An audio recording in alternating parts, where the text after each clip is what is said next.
IP. So this is what the information as to where that information is supposed to be forwarded to, so that the router can forward it and then it gets carried forward from there.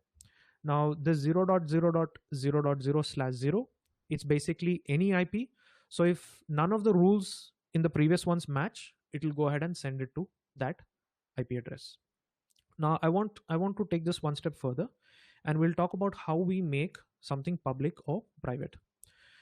Now let's say, again, I have these two things and I have two route tables. I have a public route table and I have a private route table.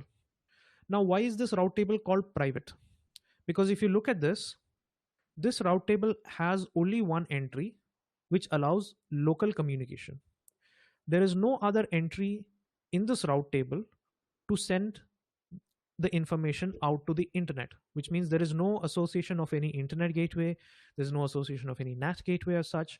There's only one route, and that is local, which means any query that is coming to this route table, it will only allow the communication to be private. However, if you look at the public route table, it is exactly the same one as we have discussed before.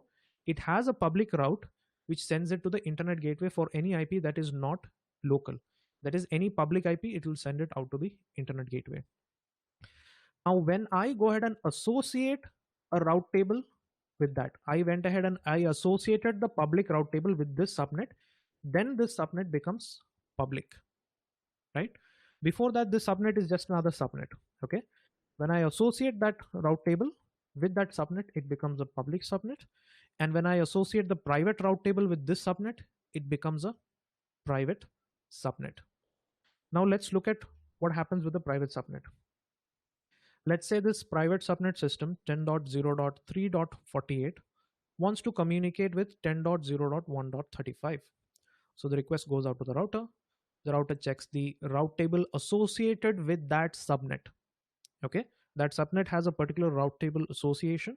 The router checks for that. It sees that, okay, it's part of this 10.0.0